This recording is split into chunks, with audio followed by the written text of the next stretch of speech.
نحمده ونصلي على رسوله الكريم اما بعد فاعوذ بالله من الشيطان الرجيم بسم الله الرحمن الرحيم والفجر وليال عشر۔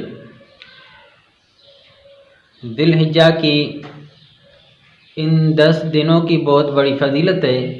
اللہ تبارک و تعالیٰ نے قرآن پاک کے اندر فرمایا والفجر ولیال عشر۔ مفسرین کرام فرماتے ہیں کہ ولیال عشر سے مراد ذی الحجہ کی 10 راتیں مراد ہیں۔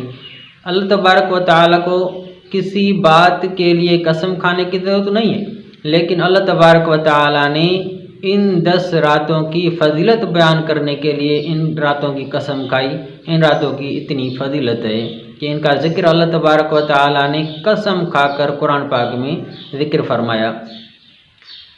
اور ذی الحجہ کے 10 دن جو ہے ان کے متعلق رسول اللہ صلی اللہ علیہ وسلم نے فرمایا کہ اللہ تبارک و تعالیٰ کے نزدیک کوئی بھی عمل ان 10 ذی الحجہ میں زیادہ مقبول نہیں، یعنی 10 ذی الحجہ کے دنوں میں پہلی تاریخ سے لے کر 10ویں تاریخ تک جو بھی عمل کرے گا، ذکر کرے گا، قرآن پاک کی تلاوت کرے گا، روزے رکھے گا، درود شریف پڑھے گا، یہ اللہ تبارک و تعالیٰ کو ان دنوں میں جو بھی نیکی کے اعمال ہیں وہ زیادہ محبوب ہیں۔ صحابہ کرام نے عرض کیا ولل جہاد، اے اللہ کے رسول، اللہ تبارک و تعالیٰ کی راہ میں جہاد کرنا بھی؟ آپ صلی اللہ علیہ وسلم نے فرمایا اس سے بھی افضل ہے کہ اور دنوں میں جہاد کرے، لیکن دوسرا شخص جو ہے وہ ان دنوں میں عبادت کرے تو یہ اس سے افضل ہے۔ ہاں، ایسا شخص جو جہاد کے لیے جائے، اپنا مال اپنی جان لے کر جائے، رسول اللہ صلی اللہ علیہ وسلم نے فرمایا پھر ان میں سے کوئی بھی چیز واپس نہ لائے تو وہ اس سے افضل ہے۔ اور ایک حدیث میں ہے رسول اللہ صلی اللہ علیہ وسلم نے فرمایا کہ جو بھی شخص ان دنوں میں یعنی ذی الحجہ کی 10 دنوں میں ایک روزہ رکھے گا تو وہ ایک روزہ ثواب کے اعتبار سے 1 سال کے روزوں کے برابر ہے۔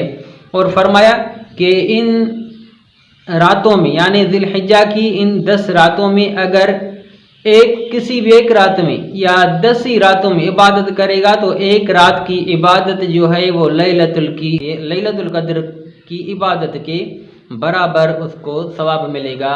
اتنی بڑی اللہ تبارک و تعالیٰ نے ان دنوں اور ان راتوں کو فضیلت عطا فرمائی۔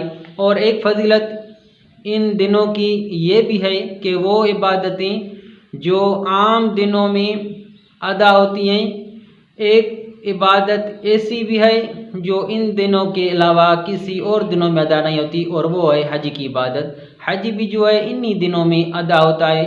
مزدلفہ ہے، عرفات ہے، رمی ہے، یہ سارے کام انہی دنوں میں ہوتے ہیں۔ اگر ان دنوں کے علاوہ کسی اور دن میں عرفات میں جا کر ٹھہرے، مزدلفہ میں جائے یا رمی کرے تو اس کو ثواب نہیں ملے گا، یہ عبادت نہیں ہوگی۔ یہ عبادت صرف انہی دنوں کے خاص ہے کہ انہی دنوں میں اگر یہ کام سر انجام دیے جائیں گے تو عبادت ہے، ورنہ عبادت